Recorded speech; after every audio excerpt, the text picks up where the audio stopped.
vice-président de la communauté d'agglo d'Annemasse, si je ne me trompe, adjoint en charge de l'urbanisme, et Patrick Maisonnet, architecte, qui vont nous parler du travail qu'ils ont fait sur les quartiers pavillonnaires de Juvigny. Mais avant d'évoquer ce sujet de Juvigny, on voulait vous présenter cet ouvrage que le Conseil de l'Ordre a porté dans le cadre du programme Profil, qui s'appelle « Financer la rénovation énergétique des bâtiments par la densification pavillonnaire ». L'idée étant de coupler les deux systèmes pour aussi avoir une densification pavillonnaire qui est stratégique, qui est choisie, qui est discutée et partagée avec les habitants. C'est un travail qui fait le constat que les communes disposent effectivement de zones pavillonnaires qui sont héritées d'un urbanisme des années 70, qui ont des emprises foncières qui sont grandes et qui mériteraient d'accueillir peut-être une deuxième construction, ou en tout cas ces quartiers sont peut-être plus adaptés à la vie moderne et demandent à être retravaillés et réinvestis. L'idée de l'outil, c'est aussi d'aider les communes et d'apporter des solutions aux communes pour les aider dans leur démarche de projets urbains et pour accompagner les évolutions de ces quartiers. Du coup, il y a dans les principes d'intervention, c'est bien encourager les propriétaires à avoir une réflexion sur la densification de leur patrimoine et en même temps les accompagner aussi pour flécher le fruit de cette vente vers la rénovation énergétique du bâtiment existant, une rénovation globale et performante qui permet aussi d'apporter plus de marge de manœuvre et de s'additionner aux aides de l'État qui sont hélas pas toujours assez suffisantes. Donc le projet était de créer une boîte à outils opérationnelle à destination des maires et des collectivités pour les aider à trouver les moyens d'intervenir dans ces quartiers. Il y a plusieurs outils, plusieurs façons de faire. Ce n'est pas une méthode, c'est bien de montrer des choses qui ont déjà été faites, comment elles sont faites et comment on peut faire. Le projet décrit quand même 4 grandes étapes qui sont incontournables quand on veut se questionner sur un projet un peu de ville et de territoire. C'est bien diagnostiquer, identifier et quantifier et qualifier pour pouvoir se projeter. Ensuite, il y a bien choisir les outils qui sont appropriés et mobiliser les dispositifs et les financements pour faire. Après, il y a déployer, mutualiser et mettre en œuvre pour justement se mettre en marche. Et après, derrière, suivre, adapter et faire connaître aussi pour que l'exemple puisse emmener aussi plus largement des gens qui sont peut-être réticents au changement. Donc voilà, tout un tas d'outils pour accompagner ces 4 grandes étapes. La boîte à outils présente 3 stratégies un peu structurées. 8 fiches actions qui sont justement ces outils qui peuvent être mobilisés, 12 fiches de retour d'expérience pour montrer aussi que les choses peuvent se faire, qu'on ne parle pas dans le vide et on n'est pas dans la théorie. Et il y a un répertoire aussi d'outils en ligne, un répertoire en ligne qui permet de trouver des outils disponibles pour faire. Donc voilà, c'est un guide qui est disponible, que vous pouvez trouver là sur notre stand, qui est gratuit, qui est porté par un programme C2E Profil, qui est un programme de filière, donc qui est très facile à se procurer, qu'on peut aussi récupérer en ligne. Il y a un petit digeste qui est plus à destination des néophytes pour un petit peu se mettre en marche dans la démarche. Et on a plein sur le stand, donc n'hésitez pas à vous les approprier. Maintenant, je vais passer la parole à Monsieur Denis Maire, qui va un petit peu nous parler de la commune de Juvigny et de la façon dont vous êtes posé la question de comment intervenir sur vos quartiers pavillonnaires. Je précise quand même, peut-être, que l'enjeu pour vous est fort, puisque Juvigny est dans la commune d'Annemasse et donc subit une pression foncière importante. et que si vous ne portez pas un regard sur la maîtrise de cette croissance urbaine, c'est problématique et c'est assez anarchique ce développement. Voilà. Monsieur le maire, merci. Merci beaucoup. Bonjour à tous. Effectivement, la question de la densification, elle nous interroge, que ce soit en ville ou que ce soit dans les villages comme les miens ou dans les bourgs, les trois formes qu'on a caractérisées dans notre SCOT. Et moi, j'ai l'honneur d'être maire d'une toute petite commune dans une agglomération qui fait près de 100 000 habitants, pas tout à fait, mais pas loin, où il y a une ville-centre importante et on est dans une métropole qui est assez originale puisque le centre métropolitain est à l'étranger, c'est la ville de Genève. Voilà. Donc on subit une pression foncière énorme. On a eu des taux de croissance de population, je parle de l'agglo, de 2,5% par an, ce qui fait qu'on accueille pas loin quelquefois de 2000 habitants supplémentaires par an. Et donc cette pression foncière, elle se traduit assez différemment suivant le territoire. Et pour nous, la grande question, et c'est quelque chose auquel on fait face depuis très peu de temps, en fait moins de 10 ans, c'est justement la division parcellaire et l'évolution des zones pavillonnaires, puisque Juvigny, ça n'était qu'une zone pavillonnaire, à quelque part. Donc on est confronté en fait à une densification qui se fait de manière profondément anarchique et qui aboutit, on va se le dire, et c'est le diagnostic qu'on avait fait, à des formes urbaines délétères, puisque les parcelles se réduisent de plus en plus et que le désir de maison individuelle fait que les acteurs sont prêts à quasiment toutes les compromissions en termes d'implantation, en termes de forme de maison, en termes de produits, on va dire, puisque c'est de ça qu'il s'agit, et également en termes de mal-être futur, j'allais dire. Et notre grande question, c'est justement d'arriver à faire de l'urbanité et d'essayer de conduire cette densification de manière à peu près qualitative, et voire même d'entrer un certain nombre d'items dedans. Alors on a parlé de la rénovation énergétique, mais pour nous, ce qui est important aussi, c'est la mixité sociale, puisque la forme urbaine individuelle, c'est très compliqué de faire de la mixité sociale, mais dans la densification, on a des obligations en termes de PLH pour introduire, sinon du logement social, du moins du logement à prix abordable. Donc on s'est engagé dans le PLH pour ça. Donc la question de la forme urbaine et du mode de densification est absolument capitale pour arriver justement à ces objectifs. Donc devant ce diagnostic, on est de manière très qualitative accompagné par le CAUE 74 du département. Et on a décidé de réagir assez rapidement en instaurant des périmètres d'attente ou des périmètres d'études autour de toutes les zones pavillonnaires, c'est-à-dire l'essentiel du territoire de Juvigny est en zone d'études, ce qui nous permet de surseoir à statuer sur les permis qu'on nous pose et sur les divisions parcellaires. Parce qu'il faut prendre les choses à l'amont, c'est-à-dire qu'il faut contrôler aussi les divisions parcellaires, sinon on est fichu. Donc, à partir de ce périmètre d'études et du diagnostic qu'on avait fait, le CEEA nous a proposé une démarche qui était une démarche d'analyse foncière. Alors, analyse de potentiel de densification, on va dire comme ça, à partir de photos aériennes.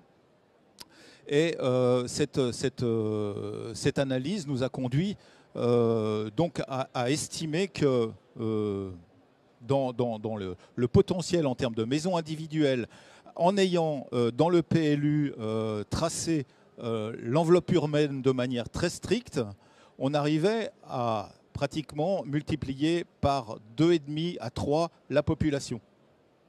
Donc le potentiel, il est énorme, mais par contre, si on laisse faire, c'est une catastrophe urbaine.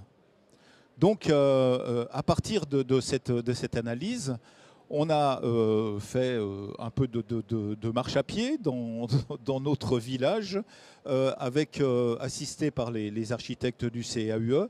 On a caractérisé les différentes zones et en ayant un petit chemin voilà, de souhait des élus, et on a donné à faire un travail justement qui est un travail de vision d'avenir sur ce que pourrait être la densification. Donc à partir de là, je peux vous dire qu'on a fait les 2 premières phases de la méthode qui est proposée. J'allais dire, c'est peut-être les plus faciles parce qu'on est entre architectes, entre élus, et la grande question qui se pose, c'est justement d'affronter les acteurs qui ont tous leur rationalité particulière. Et quand je dis les acteurs, on en parlait tout à l'heure, c'est non seulement les habitants qui ont leur projet, ou pas d'ailleurs, et c'est également, et qui ont aussi leur mode de vie auquel ils tiennent. Et puis c'est également l'ensemble de l'écosystème qu'il y a autour de nous, les géomètres, les constructeurs de maisons individuelles, les artisans, etc., qui sont là et qui sont très en amont pour donner des conseils aux individus plutôt que la commune. Hein. Et donc c'est pour ça que je dis que les 2 phases suivantes, celles qu'on n'a pas faites, c'est les plus importantes, et c'est les phases sur lesquelles on a le besoin de plus de méthodes et de plus de travail et encore d'appui. Donc c'est vrai que la boîte à outils qui a été et les méthodologies qui ont été développées dans ce document nous intéressent au plus haut point, puisqu'on n'était pas parti de ça, évidemment. Mais on voit que si on veut maîtriser, enfin je ne vous parle pas d'USAN, hein, puisqu'on est dedans, donc si on veut répondre à la loi, maîtriser notre itinéraire de transition énergétique, et puis maîtriser notre qualité urbaine, on n'a plus le choix. Et je crois que j'ai assez parlé, je vais peut-être laisser la parole à Monsieur Maisonnet, qui lui nous a proposé justement une vision du territoire et une densification qui est en fait pour l'instant, hein, c'est une proposition, une cote mal taillée hein, entre le potentiel et le bien vivre peut-être dans le village. Merci Denis. Alors oui, effectivement, une fois que le secteur a été, le secteur d'études, le périmètre d'études a été défini, finalement, on a pris en main l'environnement en prenant énormément de recul par rapport au territoire. Et ensuite, on a eu un travail vraiment, c'est presque du cousu humain, en fonction des échelles. Alors ça va de la parcelle à la rue, pour essayer d'apporter une densité finalement désirée. Alors il y a des constats hein, que l'on retrouve généralement de partout, dans ces bourgs, dans ces villages, avec des divisions parcellaires qui sont plutôt maladroites et qui dégradent considérablement le cadre bâti. Alors nous, on s'est attaché à proposer un scénario d'aménagement.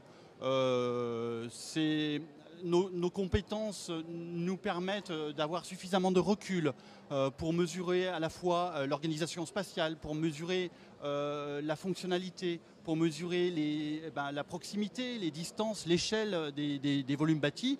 Et justement, à travers cette sensibilité-là, sur chacun des secteurs, on a pu proposer soit une extension, soit une nouvelle construction, une forme d'habitat un peu différente avec l'intermédiaire ou du petit collectif, en mesurant justement toutes les dispositions nécessaires au stationnement, parce que c'est un enjeu, en essayant de proposer une qualité au niveau de l'espace public, de manière à ce que la limite puisse évoluer, parce qu'on pense que c'est sur la limite que beaucoup d'enjeux reposent.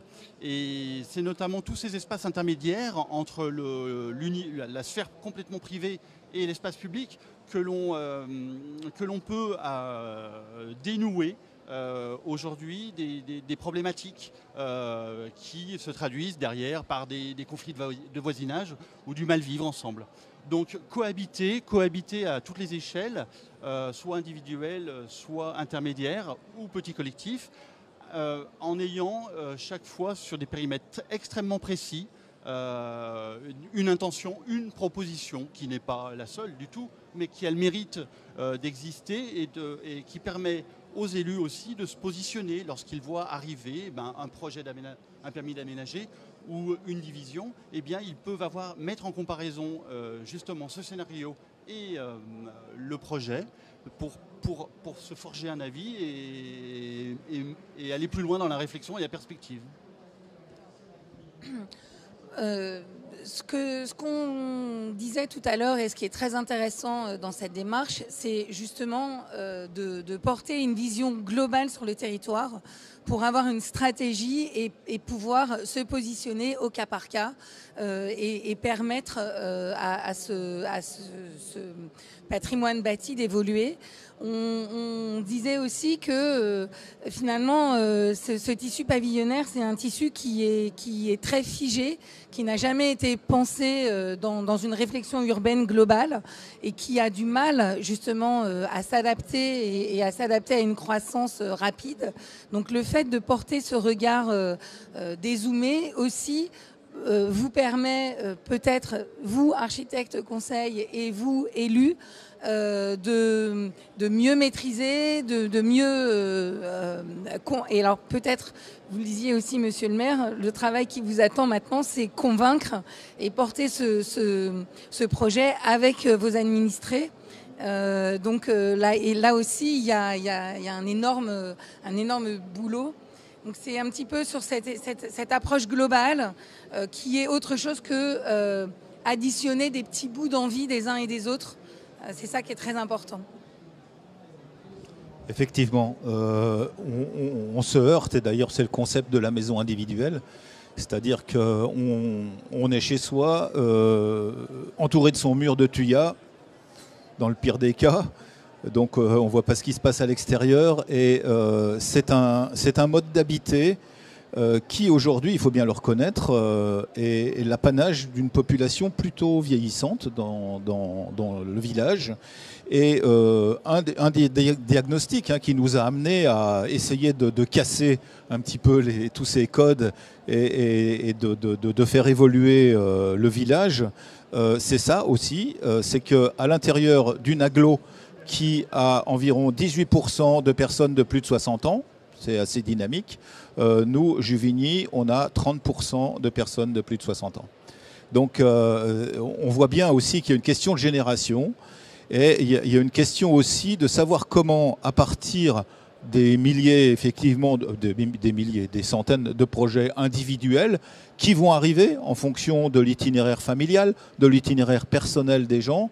Et là, on est à des points de rupture. Parce que je peux vous dire que la plupart des villas sont occupées, non pas par des familles, mais des retraités. Alors, quand on s'occupe un peu d'énergie, etc., et de transition énergétique, c'est 130, voire même 150 mètres carrés habités par 2 personnes vieillissantes, avec toutes les aménités qu'il y a autour, la pelouse à tondre, etc. Ça donne du boulot aux paysagistes, mais honnêtement, c'est peut-être pas l'avenir, on se le dit. Donc, il faut qu'on arrive à faire rentrer dans une démarche collective et une vision de l'avenir des personnes qui n'ont pas obligatoirement tendance à le faire naturellement. Donc, on se le disait aussi, là, les itinéraires familiaux et la démographie, la courbe démographique de ma commune permettrait peut-être d'envisager les choses. Et puis, il y a une deuxième chose aussi qui arrive, c'est que les gens payent leurs factures de fioul ou de gaz cet hiver. Et ça, c'est une sacrée motivation pour engager une réflexion. Voilà, et quand c'est une réflexion individuelle, on est un peu démuni là-devant, parce qu'on n'est pas client de Gazprom et Poutine, on ne le connaît pas. Donc, ça veut dire que on se tourne un peu vers des solutions collectives et vers peut-être les bons exemples aussi, et on en parlait aussi, les bons exemples de celui qui a fait une belle rénovation et qui aujourd'hui a vu sa facture diminuer. Et dans la méthode qui est donnée ici, il y a aussi la méthode par l'exemple. Et je pense que c'est quelque chose dont on aimerait se saisir, Parce que, bon, on implique déjà celui qui est exemplaire, mais on peut faire toucher du doigt la réalité aux personnes du village et en proximité. Parce que je ne vous dis pas aussi peut-être les dizaines de milliers d'euros qu'on investit pour sensibiliser à certains niveaux les personnes à s'engager dans la transition, à isoler leur maison, etc. On voit le résultat aujourd'hui, c'est que des coups d'épée dans l'eau, on change son vitrage, on isole son toit, il n'y a aucune réflexion d'ensemble et c'est bien là-dessus qu'il faut mettre le doigt. Et je pense qu'une démarche collective et une démarche surtout collective de proximité, ça aurait l'avantage de nous faire avancer vite. Parce qu'aujourd'hui, on le voit bien, tout ce qu'on met dans la sensibilisation à différentes échelles, ça n'a que peu de répercussions. Je pense que quand on est dans l'action, on arrive plus à entraîner évidemment que quand on est simplement dans la com. Voilà. Donc c'est pour ça que toute la méthodologie qui est déployée dans ce guide, je pense qu'elle est précieuse. Moi, je songe, en tant que VP à l'aménagement d'Annemasse Agglo, peut-être à entraîner tous les villages qui sont dans la même situation que nous, les entraîner peut-être dans une démarche mutualisée en direction de l'espace pavillonnaire. Et je pense que c'est possible. C'est ce que je disais. On fait beaucoup de planification. Moi, j'ai eu la chance de faire 2 SCOT sur le PCI, de faire des PLU. On met en place des plans climat, air, énergie. Voilà, ça nous prend beaucoup de temps. Et à partir de là, on a simplement un document. Voilà, c'est beaucoup de papier. Et pour passer à la phase opérationnelle, il nous faut autre chose. Il nous faut des feuilles de route, il nous faut des méthodes, il nous faut des boîtes à outils et évidemment qui viennent appuyer les aspects réglementaires qu'on aura traités un peu avant. Mais sans cela, on n'y arrive pas. On n'arrive pas à traduire les politiques publiques sans se mettre en mouvement, par exemple de cette manière-là. Juste pour ajouter, c'est vrai que le tissu pavillonnaire actuel, le tissu pavillonnaire actuel génère énormément de coûts, en fait. En étant autant déstructuré aujourd'hui, c'est vrai qu'on se retrouve avec des voiries qui ne sont plus entretenues. On se retrouve avec des limites, j'y reviens, qui n'ont plus aucune qualité, et on se retrouve avec des espaces, des vides, donc qui se dégradent. Et ça, je pense que les résidents en prennent conscience aujourd'hui. Et je pense que c'est une opportunité, effectivement, que d'associer la rénovation énergétique et la densification, parce que elles peuvent être menées, ces 2 réflexions peuvent être menées de manière conjointe et en partageant les intérêts pour les résidents. Donc en effet, le guide est précieux et il faut qu'il évolue. Alors, je trouve, monsieur le maire, que c'est très intéressant ce que vous nous dites sur une population vieillissante, du coup, qui habite dans une maison qui est peut-être un peu grande, puisque les enfants sont partis, peut-être aussi que le conjoint ou la conjointe est décédé. Donc il y a des couples seuls, des personnes seules, avec des grandes maisons et des terrains à entretenir. Dans cette idée aussi de la densification, il n'y a pas forcément l'idée de la construction. Il y a peut-être aussi l'idée de l'adaptation des bâtiments existants. On voit aussi que c'est des maisons certaines avec un caractère patrimonial certain. Et du coup, on peut aussi imaginer une densification qui se fait par réutiliser une maison pour accueillir, redéployer les personnes âgées en bas dans un rez-de-chaussée accessible et adapté, rénové, et accueillir une famille à l'étage qui peut aussi aider à l'entretien du jardin, rendre des services, aider à ce que les personnes ne soient pas isolées non plus. On a tous entendu parler de personnes âgées qui tombaient et restaient seules pendant longtemps parce qu'elles étaient un peu désociabilisées. Donc il y a aussi peut-être derrière cette question de l'intensification urbaine, des nouvelles façons d'habiter à inventer, peut-être des nouvelles solidarités qui sont faites aussi d'opportunités, mais portées par une vision globale et politique et accompagnées, je pense. Ce qui est intéressant, c'est ce que tu disais tout à l'heure, c'est aussi pour permettre aux élus et aux habitants de se projeter, il faut donner à voir.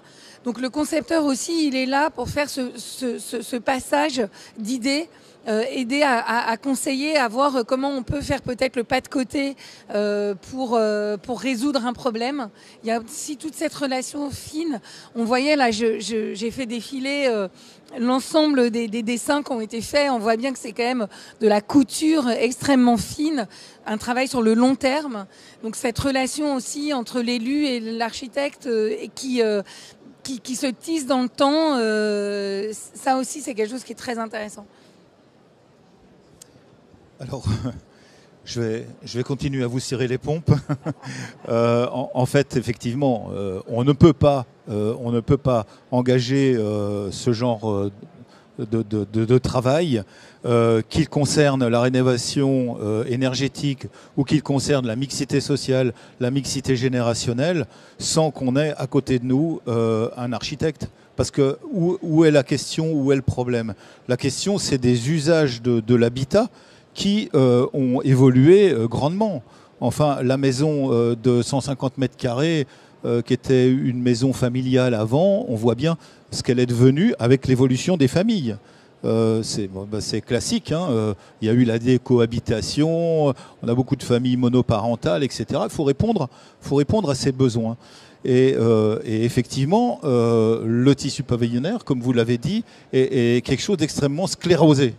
Donc il faut obligatoirement aller très très loin dans les outils et l'incitation pour décloisonner tout ça. Alors, du côté d'Annemasse Agglo, on a évidemment tout un projet pour favoriser la mixité intergénérationnelle. Hein. Voilà. Vous êtes personne âgée, vous abritez un étudiant, etc. Mais la question de l'architecture et de savoir comment on habite et comment on crée les espaces communs ou les espaces privés est très importante. On le voit bien, ça ne se fait pas naturellement à partir d'un habitat qui n'a pas été fait pour ça. Et donc, cette question-là, et la question de la mixité, elle est clairement rattachée à la question de l'architecture et à la manière et aux moyens qu'on a pour faire évoluer. Et pour nous, hein, la hantise qu'on a aujourd'hui, c'est la petite villa, en général de mauvaise qualité, qui se fait sur 300 mètres carrés à peine, dans un jardin qui faisait 1500 mètres avant. Donc vous en mettez un tas, et c'est une horreur du point de vue de l'implantation, et c'est une catastrophe. Donc les volumes de l'habitat doivent s'adapter justement également à l'espace dont vous parliez tout à l'heure, qui est l'espace commun et qui apporte la qualité qui est entre l'espace public et l'espace commun. Et là aussi, on a besoin de retrouver de l'espace public dans ces secteurs.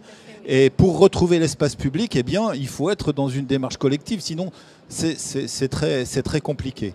Et puis, dernier aspect également, parce que ça me tient à cœur, on a tout un projet, on l'a inscrit dans notre SCOT, on l'inscrit aujourd'hui dans notre PLU, PLUI, sur la végétalisation. Hein, avec l'été qu'on a vécu, c'est quelque chose d'important.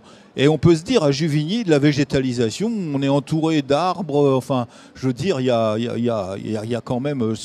sur une toute petite commune, on a une forêt qui fait plus de 100 hectares, on a des zones agricoles, etc. Non, la question, elle se pose aussi parce que quand vous remodelez le quartier, eh bien, il faut le faire avec les bons végétaux, il faut le faire de la belle manière. Et quand vous recréez, alors c'est vrai pour les centres-villages et autres, mais c'est vrai aussi pour tous ces quartiers qui étaient orientés avec des végétaux qui sont du style années 60. C'est-à-dire, j'ai parlé du mur de Thuya tout à l'heure, hein, mais tout bêtement, s'amuser à tondre des pelouses, aujourd'hui, on a peut-être d'autres approches au niveau de la végétation. Et ça, c'est quelque chose de très important auquel on attache une grande importance et on peut le faire évoluer quand on fait évoluer le quartier aussi. Oui, je rajouterais quelque chose par rapport aux usages. C'est vrai qu'aujourd'hui, on voit apparaître aussi des formes d'habitat encore plus particulières avec les tiny house, a priori. Et c'est vrai que certains élus m'ont remonté de nouvelles problématiques par rapport à l'intégration de ces toutes petites micro-formes d'habitat. C'est vrai que la cohabitation au sein des quartiers pavillonnaires elle est aujourd'hui en cause. Et effectivement, la notion d'usage, à travers le volet intergénérationnel aussi, rentre pleinement dans cette problématique et peut être complètement considérée à part entière. On est d'accord. Et ce que je trouve très intéressant dans votre projet, dans votre approche, c'est qu'on voit bien que l'idée n'est pas du tout de remettre en cause la question de l'habitat pavillonnaire et de tout raser pour reconstruire. La question, elle est bien de comment accueillir ces nouvelles populations qui, de toute façon, sont en train d'arriver, en préservant justement la qualité aussi de ce tissu qui est aussi, et ça a été dit beaucoup, je pense, on a tous vécu les confinements et je pense que ça a été beaucoup commenté que les gens qui avaient la chance d'habiter dans une maison individuelle avec un rapport à l'extérieur, un rapport à la nature directe. On sait aussi que ces quartiers en ville sont aussi des sources de biodiversité et de rafraîchissement urbain. Donc la question n'est pas de tout bétonner, la question elle est bien de comment les faire évoluer, les amener dans la ville.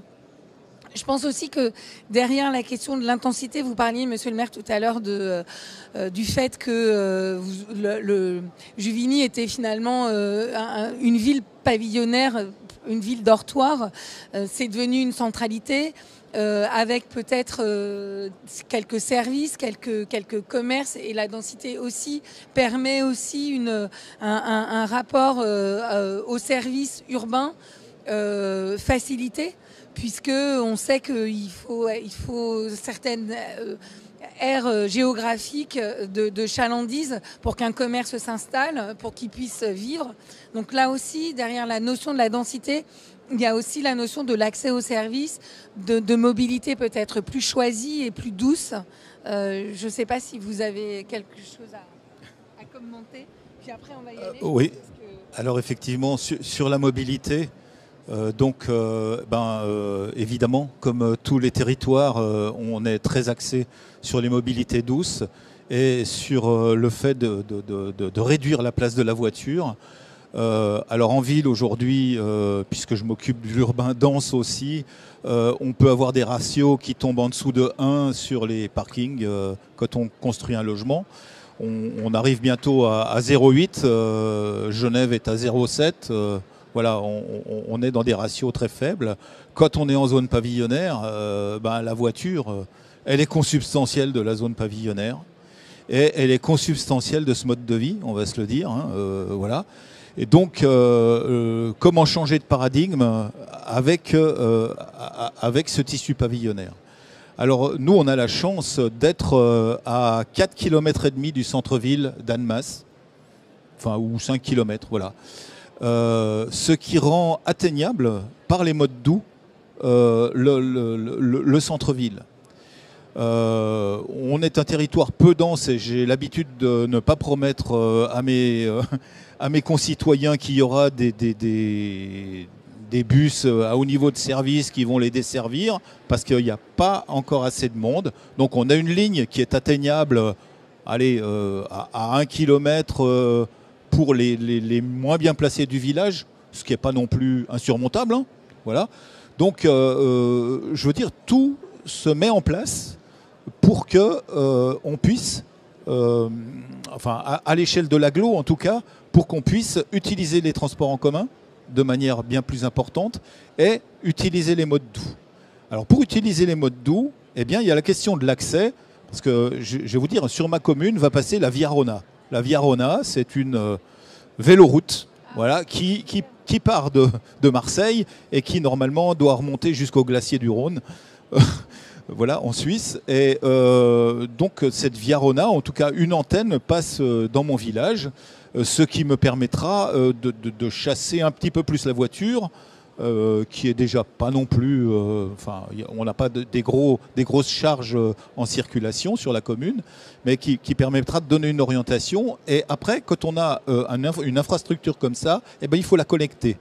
Il faut la connecter naturellement et à quelque part donner l'envie de prendre le petit chemin qui va bien en vélo pour y aller. Quand vous sortez de chez vous et que vous avez un trottoir, une rue avec des voitures et tout, c'est pas naturel.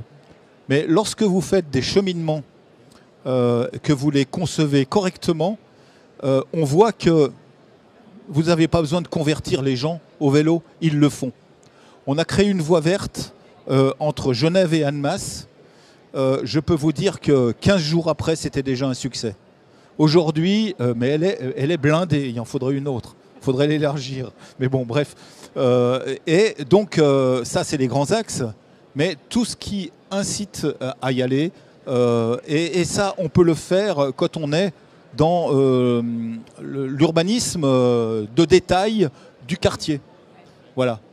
Et puis, je change de sujet aussi, mais il y a une orientation aussi, si on veut arriver en 2030, en 2050 aux objectifs carbone qu'on s'est donnés. Il faut savoir que la mutation urbaine, alors un peu moins Juvigny, mais dans l'agglo, c'est on achète 3 villas, on les rase et puis on fait du collectif. Voilà.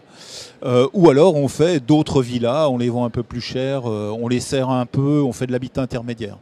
Aujourd'hui, on dit, attendez, démolir, c'est coûteux. Alors c'est peut-être un bilan économique qui s'équilibre, mais il y a le bilan économique et il y a le bilan carbone. Et on voit que le bilan carbone est complètement détestable. Donc, aidé de notre architecte conseil, eh bien, la première chose qu'on dit, c'est s'il y a un projet où vous démolissez les maisons, nous, a priori, on refuse. Et on vous demande d'examiner tout ce qui est possible de faire pour l'agrandir, pour la rehausser, et évidemment pour aller vers la qualité environnementale. Et donc ça, je pense que là aussi, il faut qu'on soit extrêmement incitatif là-dessus, sinon on n'atteindra pas nos objectifs carbone. Oui, sur la mobilité, c'est vrai que la place de la voiture, forcément, quand on veut densifier un secteur, on est plus ou moins amené à sortir la voiture de la parcelle. Et nous, on a l'intime conviction que résoudre le problème de la voiture à l'échelle de la parcelle n'est plus envisageable. On pense que ça doit se traduire par des solutions mutualisées, de micro-poches, dispersées dans le tissu bâti pavillonnaire, densifié. Et c'est vrai qu'on s'inspire aussi, enfin, il y a une forme un peu historique qui pourrait presque relever du patrimoine, puisqu'il s'agit des vieilles fermes dans nos villages, où les fermes étaient toutes alignées, accolées, les unes contre les autres le long des routes. Et c'est vrai qu'on avait cette distinction entre le statut côté rue de la cour ouverte et le jardin à l'arrière. Et c'est vrai que c'était une forme de cohabitation qui a fonctionné. Et c'est une forme de cohabitation dont on s'inspire, parce qu'on a l'impression qu'elle est pleine de qualité. Elle reconnecte elle connecte toujours les résidents à l'environnement naturel d'un village. Et puis elle a le mérite d'intégrer à peu près toutes les problématiques, y compris celle du déplacement. Bon, merci beaucoup. Je suis désolée, on nous fait signe. Il faut que la prochaine table ronde s'installe. Donc, j'aimerais vous remercier chaleureusement d'être venu jusqu'à nous pour nous parler de ce beau projet.